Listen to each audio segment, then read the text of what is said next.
Mindy remembered that day well, probably because she had not slept well and something kept bothering her. In the end, she grew tired of the pointless tossing and turning and decided to start the day. The morning was overcast, but not gloomy. On such a morning, it's nice to sit in an armchair by the window, preferably with a fluffy cat on your lap and a fascinating book in your hands. Mindy leisurely brewed coffee in a coffee pot, toasted some bread, and hummed absent-mindedly. Her husband stopped in the kitchen doorway and watched her with a smile. Mindy didn't notice him. Wayne silently approached and hugged his wife around the waist. "You're like my dream," he whispered in her ear. "Me? Like a dream? Tell me, I'm curious. What dream?" He pressed his cheek against her temple. "Yeah, when I was 17, I used to dream every night before going to bed." "I can guess," Mindy giggled. "All boys dream about. Well, I don't really know about all of them, but I dreamed that I would wake up early in the morning, go to the kitchen, and there would be a beautiful girl, barefoot, with loose hair, wearing my T-shirt. She will be making coffee, humming, and it would seem like she had been living here for a long time. Like you." Mindy smiled. "Wow, I didn't know boys going through puberty had such romantic dreams. I thought it was just us girls." "No, it's not. Boys are romantic creatures too. We're just better at hiding it because it's not cool to be romantic. Only hardcore, only primitive animal instincts. But deep down, we dream too." Mindy freed herself from her husband's embrace and began setting the table. "And why don't you need to hide it from me?" "Well, you're my wife. I don't have to pretend with you. You won't stop loving me if it turns out that I'm not only thinking about conjugal duties." He took a sip of coffee and sniffed with pleasure. Coffee, toast, and a beautiful woman. That combination, my dear, creates the perfect morning. Mindy sat down across from her husband and shook her head dejectedly. "It's just a pity this morning will be over soon. I have to go pick up Grandma." "Today?" "Yes, you said yesterday that she called, asking me to pick her up. Have you already forgotten?" "Gee," he laughed. "I must have really forgotten." Mindy shrugged her shoulders. "Forgotten or not, it happens. But I remember, so let's finish our breakfast quickly and I'm off." Wayne set his cup aside and looked thoughtfully out the window at the overcast fall sky. "No need to go today, Mindy," he said. "Something's making me uneasy. A premonition or something. Why don't I call Grandma and tell her you'll pick her up tomorrow? Don't you know that in this area it's 1 in 10 calls that get through? She'll be so mad if we make her wait for so long." "No, I'm driving after her today." "You shouldn't drive," Wayne urged. "Today they're predicting a snowstorm, and you have to drive 300 kilometers on the highway. Are you looking for trouble?" "Wayne, we have to bring Grandma back from the summer house," Mindy objected. "And if the roads are covered, then we'll wait a couple of days until they're cleared. We can't leave Grandma alone in the village. No, I have to go." "That's always you," grumbled the husband, and it was hard not to agree with him. Grandma was already 75, and she couldn't imagine her life without gardening. There were only 2 immutable truths in her worldview. The first was to go to the summer house as soon as the snow began to thaw under the first spring sun. The second was to stay there until the first serious frosts. And since it was impossible to change her mind, every year Mindy obediently drove her grandmother to the village in early spring, and, until late fall, she went there once a week, to bring everything she needed, to help with the beds, and just to make sure that her granny was all right. And already at the end of October, she always had a new, exciting puzzle: how to persuade her grandmother to return to the city. It was an intriguing puzzle because every time she came up with new reasons to stay in the village longer. Mrs. Nichols was a willful lady that could easily change her mind, so it was necessary to pack as soon as possible, put Grandma in the car, and rush to the city. Wayne couldn't stand his grandmother's whims, so Mindy had all the fun. "Wayne, Why should I be the only one who has to take care of her, help her, go back and forth in all weathers? She is your grandmother, after all," Mindy sometimes complained. "I know," Wayne sighed, "but I haven't gotten along with her since childhood. I do not know how to communicate with her capricious nature. Okay, if it's children, they are supposed to, but when an adult behaves like this, I'm quickly getting mad. Honey, but what if the forecast does not lie, and really a blizzard will begin?" he asked anxiously. "I'll go crazy with fear for you." "Well then," Mindy smiled, "I'll stay in town, and you'll drive after your granny yourself." When Mindy saw her husband's face change, she laughed and patted him on the cheek. "Come on, Wayne. I've been driving for 10 years. It'll be all right." "That's easy for you to say," he muttered, but didn't stammer any more about driving today. He waved to his wife as she drove away from the house. What a foolish stubbornness, he thought to himself. He knew Mindy would be more likely to go, the more he discouraged her. His feelings for Mindy were like a complex cocktail. There was a little pity, a drop of tenderness, and a pinch of pride. But not for her, but for himself. To charm a naive fool who had lived all her life in hothouse conditions, moving between lectures at the university, the library, and a hearty parental table, it was nothing, not a great achievement. But to conquer such a distrustful girl, prickly, with a difficult life experience, that's a victory. Mindy did not often talk about her past, but something Wayne still managed to understand from the meagre phrases that she occasionally dropped. Mindy lost both her parents at the age of 5. They were in a car accident. The girl was raised by her older sister Holly. Then she was about 20 years old.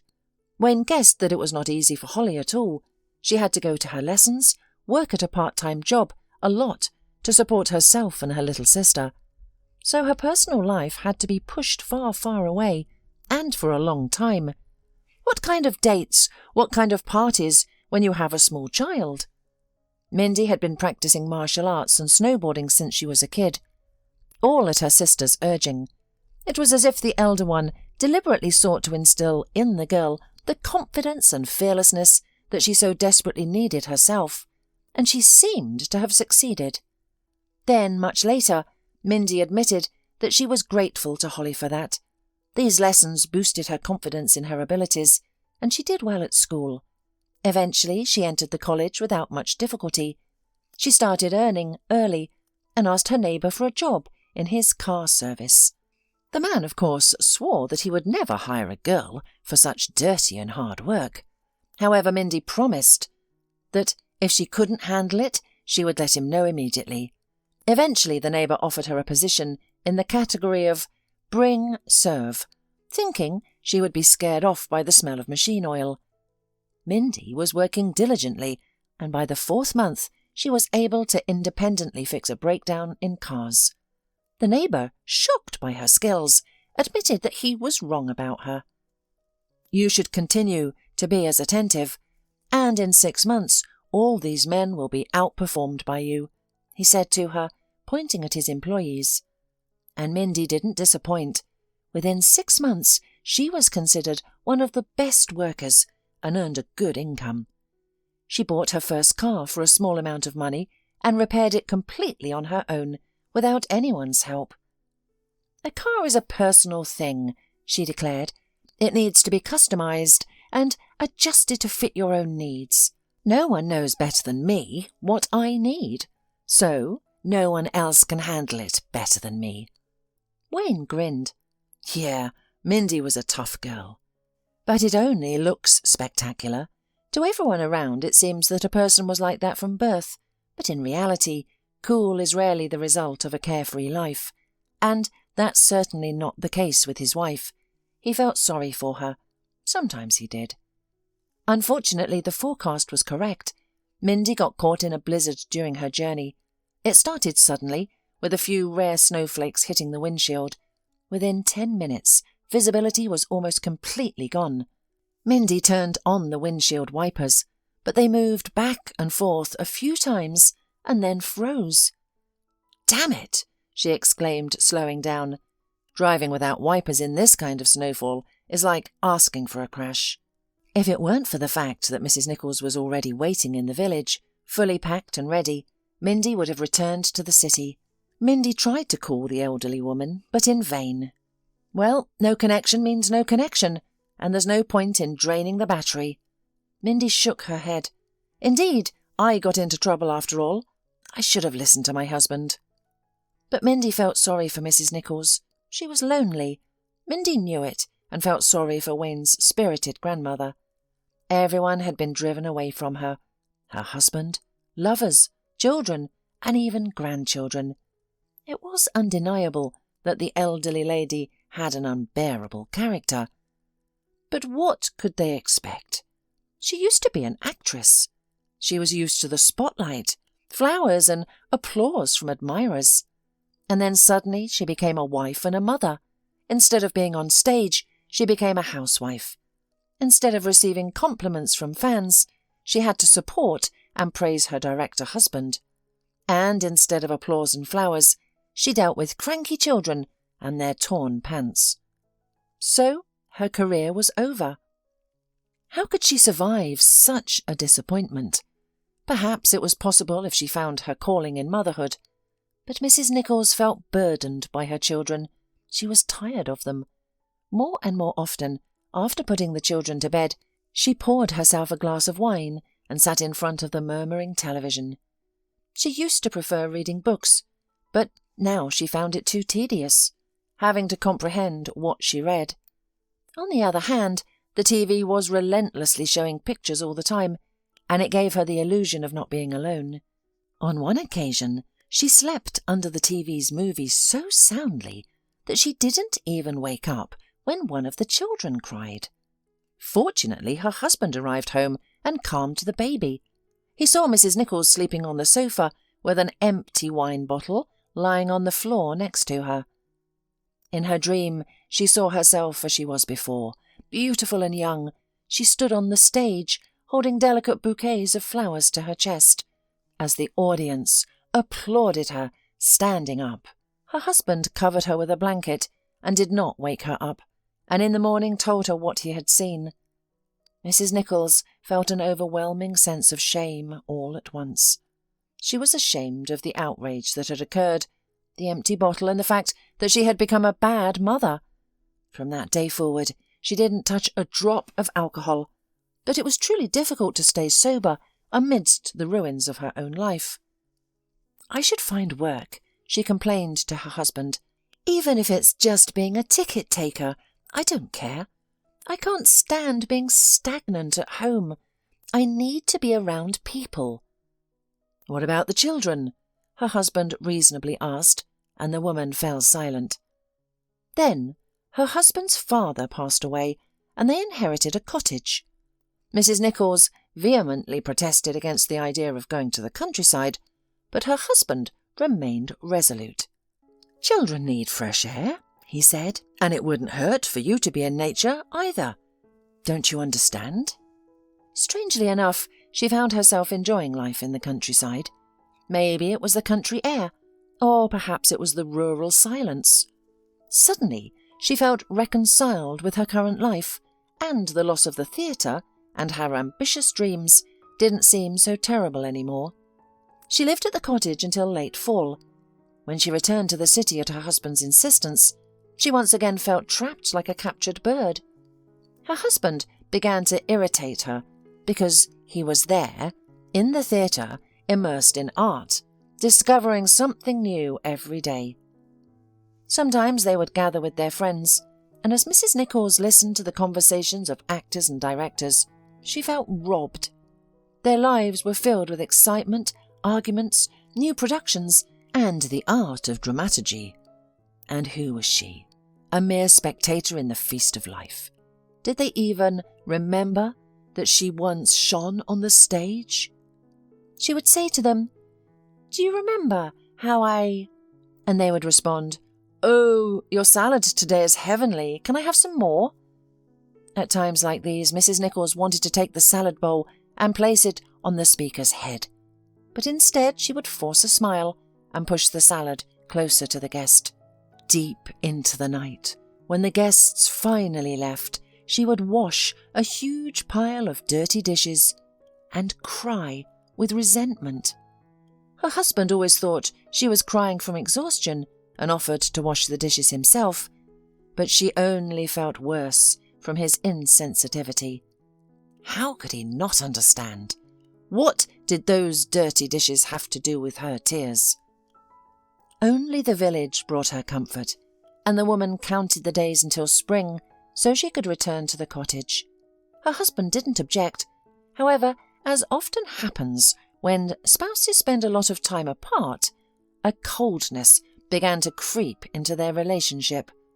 At first it was just a slight draft, barely noticeable coolness, but it grew stronger over time. When Mrs. Nichols and the children returned to the city after the second summer in the village, her husband barely hid his connection with his mistress. Mrs. Nichols was already indifferent. Perhaps there wouldn't have been a divorce, but the humiliation of sympathetic looks from friends was too great. Upon leaving, her husband gave her the apartment and her favourite cat. The children, in a way, didn't notice their parents' divorce. They hardly saw their father anyway. Men periodically entered Mrs. Nichols' life, but they all seemed too ordinary, too down to earth, and quickly bored her. Children had grown up and were not too eager to spend much time with their mother. Mrs. Nichols didn't hide her disappointment from them, and often said that they had taken over her life. She also didn't have any special affection for her grandchildren, and her capricious nature from her youth had become unbearable in old age. Yet Mindy felt sorry for this woman who had wrecked her own life because she once sat in the wrong bus. Mrs. Nichols shouldn't have married or become a mother. The stage remained her only true love. Stupidity shouldn't be punished so cruelly. It shouldn't, Mindy thought. Her own parents had also died foolishly. Her sister, Holly, told her that their father bought a motorcycle in lack of experience. The road was slippery after the rain. Yes, that was real stupidity. And the result of that stupidity was 2 dead bodies and 2 orphaned girls. The snowstorm was getting worse, making driving difficult. It would have been better to stay in the city, wait out the snowstorm, and then calmly drive tomorrow after checking the windshield wipers, Mindy thought. But now there's no way. I have to get there somehow. If the snowfall hadn't been so heavy, she would have easily resolved the problem. But now the terrible weather made it impossible. Should I turn on the emergency brake? This thought came with a sudden attack of fear. Driving in a snowstorm without windshield wipers is difficult, and the duration of such weather is unknown. What if some reckless driver comes from the opposite direction? You may not have enough time to avoid a collision. No, Mindy, stop thinking mad. Nonsense. She nervously giggled. I've driven on this highway so many times. What can go wrong? I haven't had a single accident in 10 years. It's just panic. She took a few deep breaths. The fear, as if remembered by its sudden appearance, faded away. That's better, Mindy praised herself. A moment later, she instinctively threw both arms forward, trying to protect herself from a terrible blow. And then darkness and silence descended from above. The light from the nightlight shone through her closed eyelids. Did I forget to turn it off? Mindy wrinkled her nose and opened her eyes. Today she was feeling almost fine. Of course, her fractured bones still ached and movement was very difficult, but it was better than before. At least now, when Mindy woke up at night, she immediately knew where she was. It hadn't been so easy before. In the first week, she would open her eyes and feel disoriented, taking a few minutes to look around and figure out why suddenly the walls in her bedroom were white. And only then, slowly, Mindy would remember. No, she wasn't at home. This was a hospital room. Yes, it was an accident. Some crazy person in a roaring, huge SUV crashed into her car at full speed. probably losing control and veering into the opposite lane. Wayne said that he sobbed and swore that he would pay for Mindy's treatment, that he would take care of her as if she were his own. It was the first time this had happened to him. Then it turned out that he had just bought an SUV a week ago, and before that he had been driving a regular car. He hadn't yet gotten used to the dimensions of his new vehicle. So why did he go out on the highway during a snowstorm? Because of his foolishness and bravery. Mindy's car, her husband told her, was completely wrecked. He was afraid that he would be left a widower with nothing to bury. And I'm still alive. This thought always gave her strength, no matter what, despite the concussions, broken ribs, broken leg, broken arm, and dislocated shoulder on her other arm. Nothing. The bones would heal. The cuts and bruises would heal. But she was alive. In the first few days, the pain from her injuries was so intense that Mindy almost constantly slept under the influence of painkillers. When the pain subsided, it was the turn of the consequences of her perfect concussion. She didn't come up with that term herself. It was her cheerful doctor. "You have a perfect concussion," he explained to her, and his eyes were shining with childish delight, and he was rubbing his hands happily, probably from admiration. "Just like the textbook." His words, filled with the joy of a scientist who had discovered a particularly valuable specimen in his collection, were a strange contrast to his appearance. The doctor didn't look like a scientist with a collection. He looked more like a rock musician. Long hair, neatly tied back in a ponytail, a silver earring in his ear, and tattoos visible under the sleeves of his hospital uniform. Yes, he had a rugged exterior, but when he spoke, he was a typical bookworm. But who says that's a bad thing? "Yes," Mindy muttered wearily, her face swollen, especially her lips on the right side, and it wasn't easy to move them. "I'm glad I was able to achieve perfection in something, and they say it's unattainable. But if you try hard enough." The doctor chuckled, but quickly adopted a serious expression. "It's good that you can still joke. You know, when a patient loses their sense of humour, it becomes harder to treat them, because it hinders their own recovery. But you're a real fighter, I can tell. Such people always get better faster." Due to her perfect concussion, Mindy constantly felt nauseous and dizzy. When she opened her eyes, the dizziness only intensified. As a result, Mindy spent most of the day with her eyes closed, avoiding any unnecessary movement. Her husband, Wayne, stayed by her bedside every evening. He kept her entertained with conversation, and when he grew tired of talking, he would play audiobooks for her. "She needs something calming," advised the doctor. "Avoid anything that evokes strong emotions. Stay away from intense literature.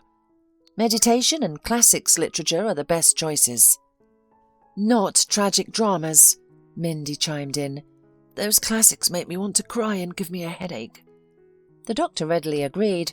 "Yes, tragic works of any kind are not suitable for you, but don't overdo it with light-hearted content either." "Yes, I don't think I can handle excessive laughter."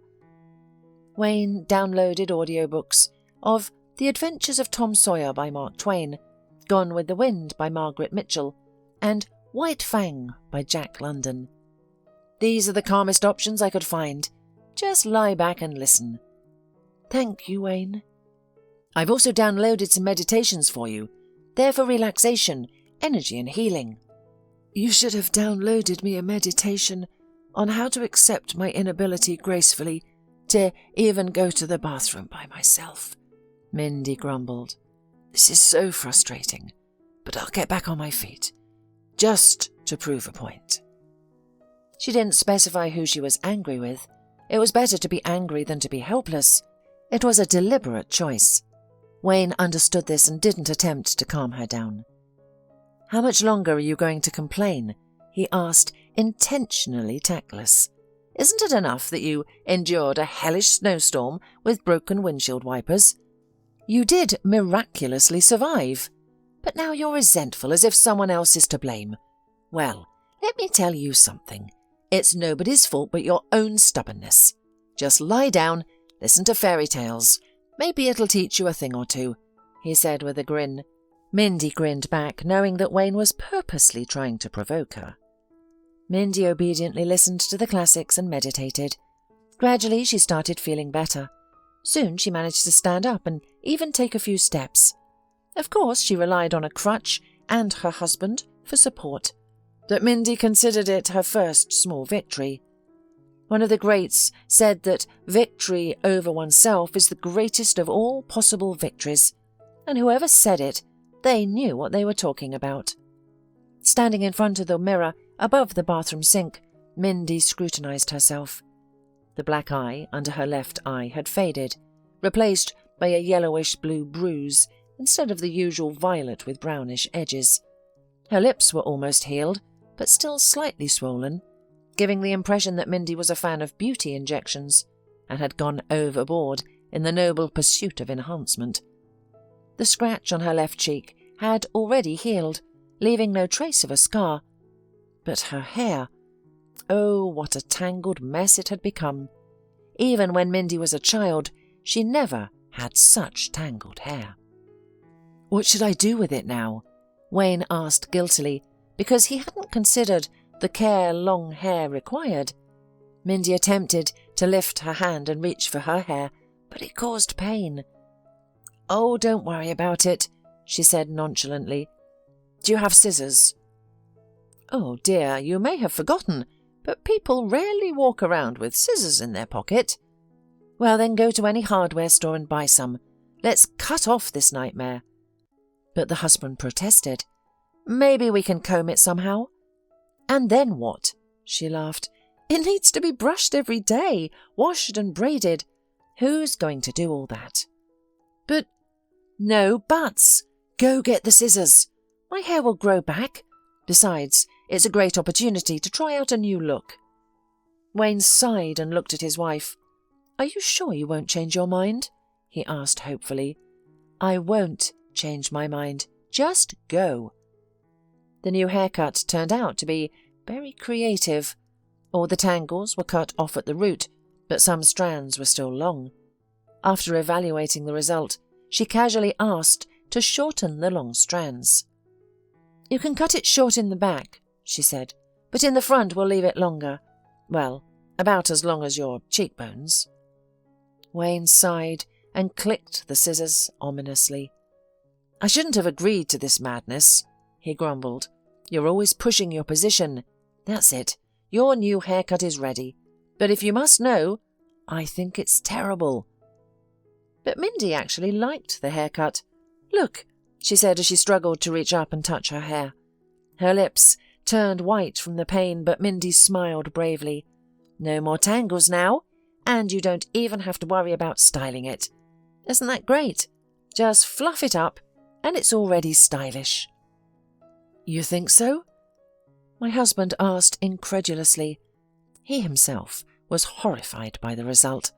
Instead of beautiful lush curls all the way to the waist, she had pathetic pieces that hardly covered her ears. Horrible. But Mindy was happy, looking at herself, and was already making further plans. Besides, she got a doctor with unusual tastes. Seeing his patient with trimmed hair, he even clapped his hands with joy. "Oh, you have a new look." "Does it look good on me?" Mindy asked, twirling her head and giving him a chance to see her strange haircut from every angle. "It not only suits you, but you've been transformed into a very young, lovely girl." "But to me," Wayne interjected, "it seems like she has simply disfigured herself. Long hair is a woman's jewellery." Mindy cheerfully looked at her husband. "Hair is not ears. They will grow back." "But how long will it take?" "So what? But wouldn't it be nice to try to look different? I could dye my hair blonde." Mindy kept dreaming. "It would look good on me. And I could shave my temples. I could even do a pattern on this one. I've been wanting to try that for ages." "And a nose piercing," Mindy, please don't make me upset. Wayne grinned. Well, no, that won't suit me, giggled his wife. It's a good idea, though. Wayne shrugged and left the room. Mindy bit her lip with offence. What kind of man is he, after all? Was it difficult to support me? Of course, I was sorry to part with my hair too. 10 years of growth, care, and now what's left? It's a shame. It was getting dark outside the window, and Mindy lay down on the bed again. She was still getting tired quickly, so she needed more rest. She found a meditation for peaceful sleep in her audio collection, turned it on, closed her eyes, and soon slept. And waking up in the middle of the night, she reached for the nightstand where the water bottle should be, but didn't find it. Wayne had forgotten to bring it. The mug, as luck would have it, was also empty. Mindy sighed and reached for her crutch. Now she had to go to the sink on her own. The water in the faucet was unpleasantly warm and had a strange metallic flavour. It was impossible to drink such filth. Mindy spit it into the sink and, leaning on the crutch, went to the door. The nurses at the station should have drinking water. A familiar feeling of anxiety, experienced before the accident, suddenly clenched her heart. She was very thirsty, and Mindy, trying not to make much noise, went to the nurses' station. She was lucky. Voices could be heard there. At least she wouldn't have to wake the exhausted nurses up. They had a tough job. But as she approached the nurses' station, relief melted away, replaced by bewilderment. No, maybe she was imagining things. But now, when she only had to turn the corner, she clearly heard Wayne's voice and another female voice coming from the corner. Mindy stopped and listened. No, her hearing had definitely not failed her. It was indeed her husband's voice, and he was saying some very strange things. "I've done everything in my power. What more do you want from me?" "Me?" a fierce female voice whispered. "I'm the one who wants something. You're a complete idiot. I've done everything." "Yes, but the result was not so good. She's alive and on the mend. You could have tried harder. Couldn't you have broken the goddamn brakes on her damn car? You just broke the windshield wipers. What a hero. Look at him." "Keep your voice down." Wayne raised his voice. "Why are you yelling at the whole hospital? I didn't break the brakes because—" "Oh, you don't know anything about it. Any expert will confirm that the brakes were broken, and that they didn't break on their own, but someone helped, and the wipers were a perfect idea. I've thought of everything." "Wow." The woman snorted contemptuously. "It's so cool. There are no words for it. You could also scratch the bumper with the keys. It's about the same in terms of effectiveness." "I've calculated everything. I specifically found out when the snowstorm would be. I specifically lied to her that my grandmother had called to pick her up. Mindy's just a lucky girl." "An 80-level planner, that's what you are. What are we supposed to do now? What about our dreams of getting rid of your wife? What about our inheritance? You promised me you'd take me to the islands, to the Maldives. You promised me a house by the sea. Have you forgotten?" "I remember," Wayne confirmed glumly. "Now forget it, just like I'll forget you." "Betsy, stop it," pleaded Wayne in a whisper. Mindy breathed in intermittently. "Betsy? Is that the same nurse who was always fussing, giggling, and preventing the doctors from doing their rounds properly? Yeah, that's her." Mindy remembered that. Seeing her for the first time, she heartily sympathised with those who had to work with her constantly. During this time, Mindy managed to get acquainted with all the nurses in the department. Betsy bored everyone. How many times, examining Mindy, the doctors on duty sent restless nurse then for some document, then something there to find out. And as soon as she left the room, sighed in relief and rolled their eyes. "Oh, Betsy," thought Mindy, "there is so much energy in you. You manage to annoy everyone at work, to get into my family, and dream of a house by the sea. Such a potential, such restlessness." Mindy was shaking from rage. She barely kept from showing up in front of this sweet couple and not smacking them with a crutch. Nevertheless, she pulled her phone out of her pocket, turned on the recorder, and continued to listen, cold-blooded. "Betsy!" Wayne's muffled voice came again, and Mindy forced herself to stand still. This lousy story she was going to find out to the end. "Betsy, we don't need to forget anything," Wayne spoke hastily. "We'll have Maldives and a house by the sea. We'll have everything. Only for that you must help." "I wonder with what?" "Well, don't be modest." Wayne clearly smiled as he said these words.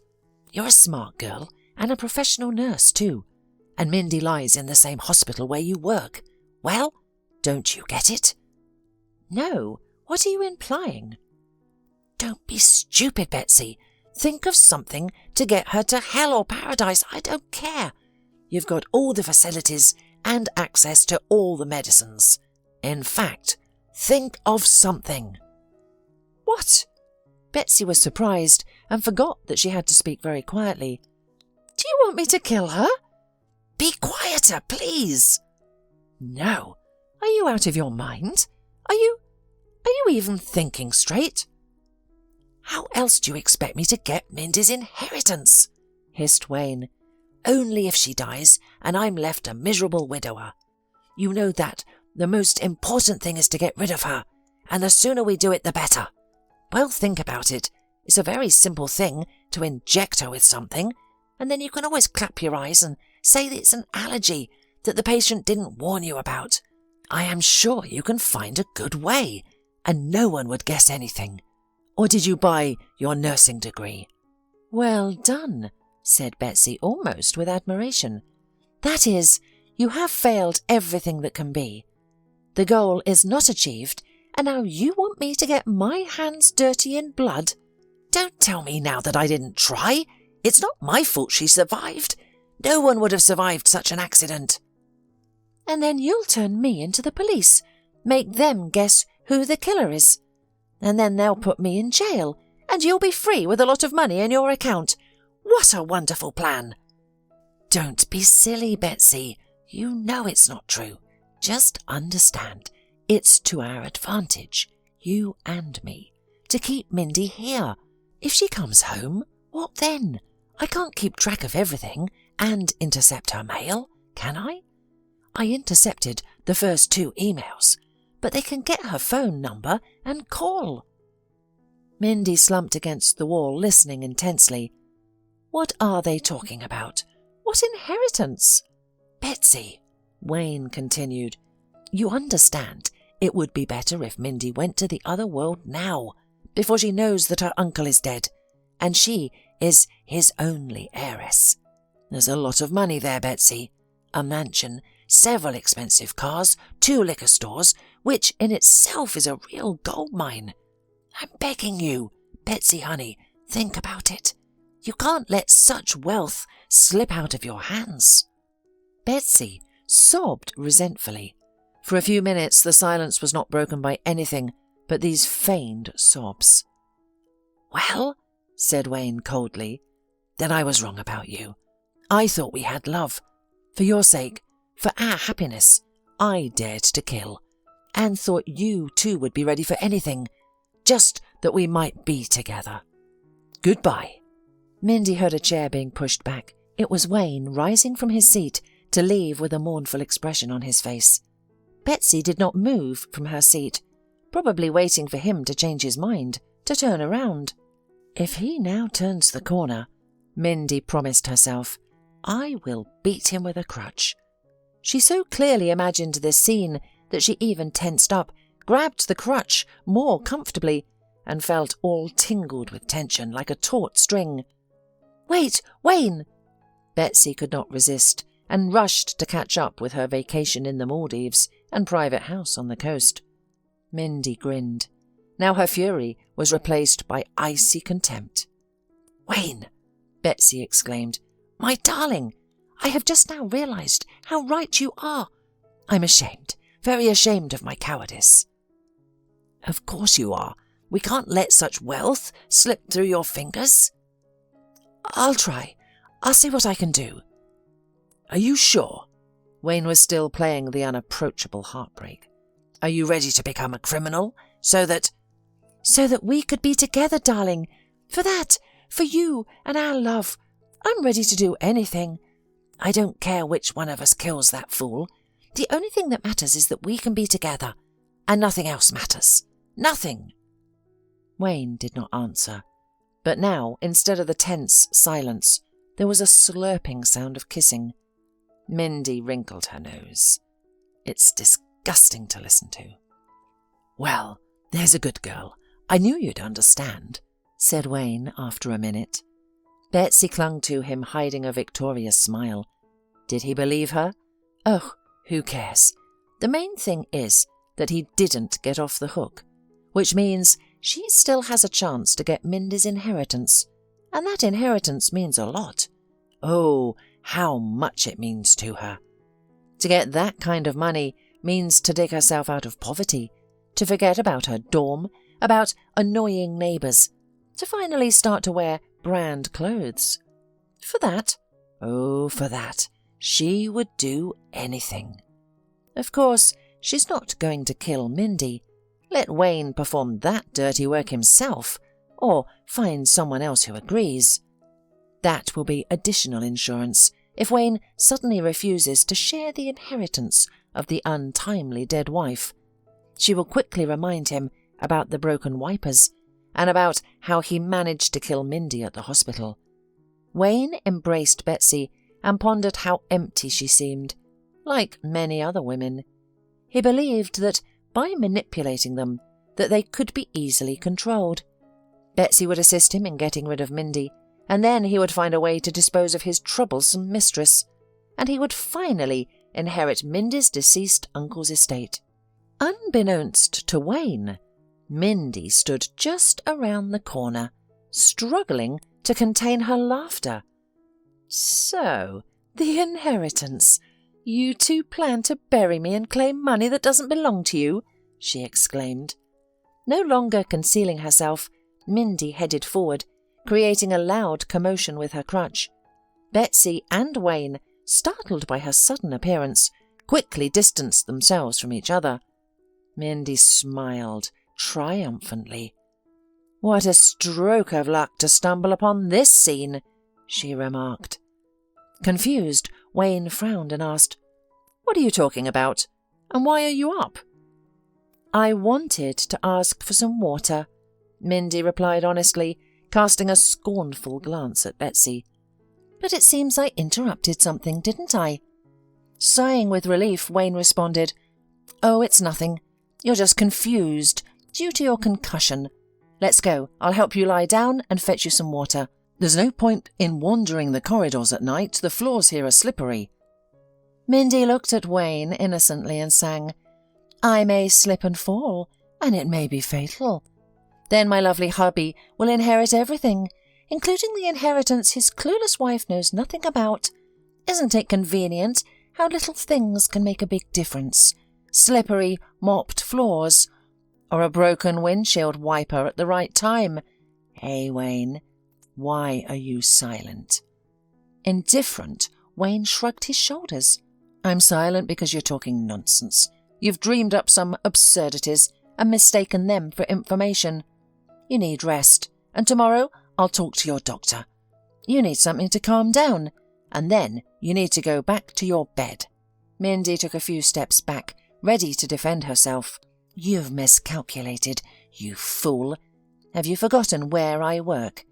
Though you've never shown interest. That's what happens when you don't pay attention to your wife's business. Let me tell you where I work. It'll be useful for both you and your beautiful friend to know. I work for a company that installs video surveillance systems." "So what?" Wayne retorted. "And," Mindy said with a wider smile, openly mocking him, "we installed cameras in this hospital a month ago. Everything you do and say is recorded." "Don't look at me like that, Betsy. It was done on the owner of the clinic's personal orders to keep this information secret.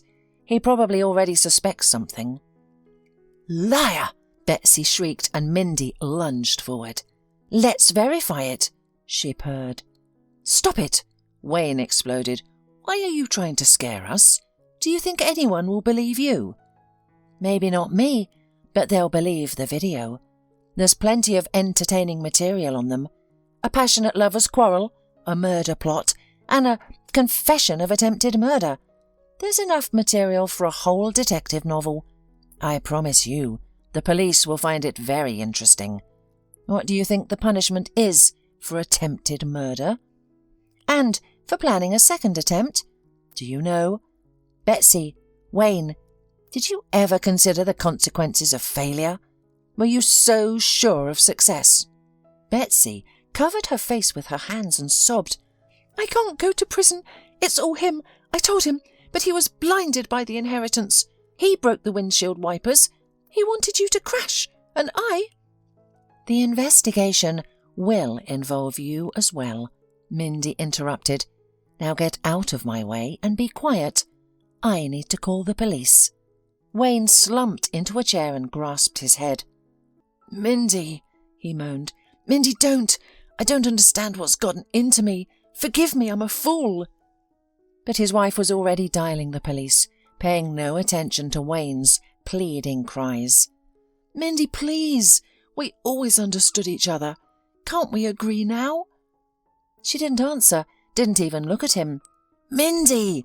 Wayne continued. "What are you doing?" At that moment, the sleepy doctor on duty came out of his study and asked what was going on. The wheel of retribution has spun. Wayne and Betsy were taken into custody for the duration of the investigation. After that, Mindy called her sister and informed her that she was in the hospital. She didn't want to bother her before. Holly didn't hesitate to take a leave of absence due to unforeseen circumstances and came to take care of Mindy.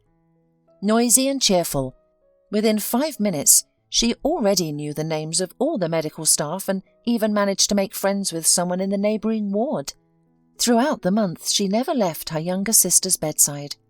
She assisted her in walking, engaged in conversations, read books aloud, and when Mindy was allowed to watch TV, her sister made a large selection of comedies.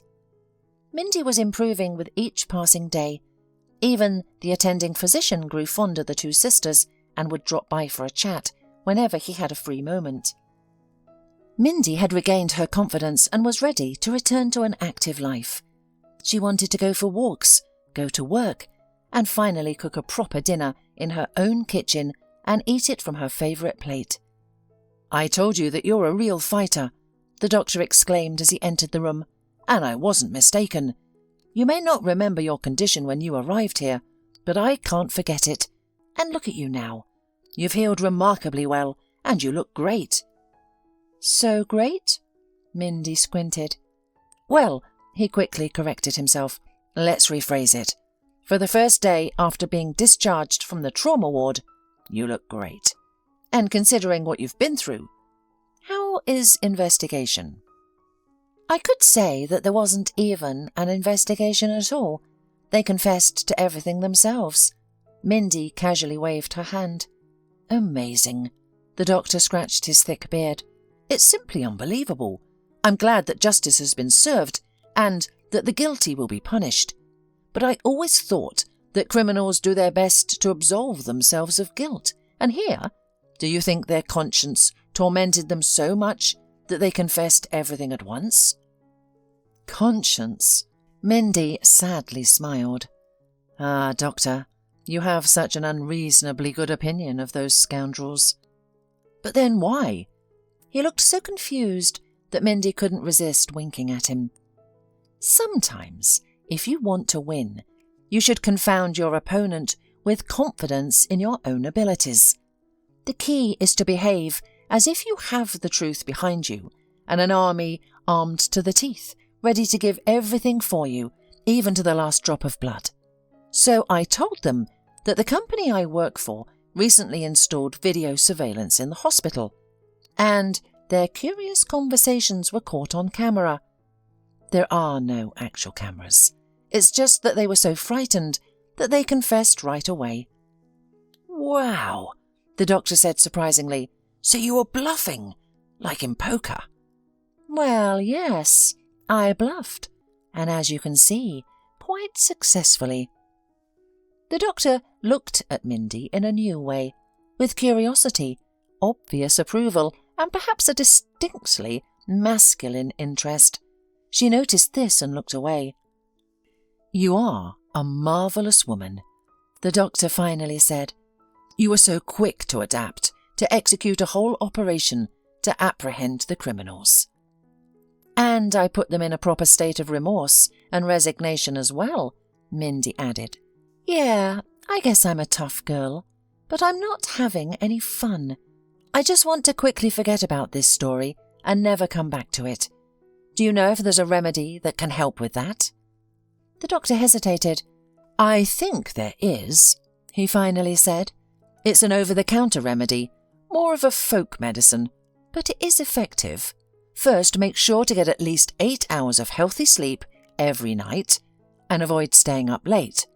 Secondly, take daily walks in the fresh air. It wouldn't be a bad thing to get a dog. It will motivate you to go outside, even when you feel lazy. And thirdly, the third is coffee with a piece of cake, especially in pleasant company. If you'd like, I'm ready to offer my candidacy." Mindy laughed and extended her hand to him. "Deal." Wayne blankly waited for the trial. After confessing everything, he felt neither fear nor relief, only a dull, endless fatigue, as though someone had pressed a button and turned off his ability to feel anything. He didn't ask himself why he had decided to kill his wife. No questions or answers could undo what had already been done. He didn't worry about his future because he knew that his immediate future meant prison. It was all pointless. Wayne even welcomed this peculiar dullness. It helped him get through each day. His former life seemed more and more like a dream. As he waited for the verdict, he dozed off at the dock. And when he finally heard the sentence he had been given, he yawned widely. He didn't care.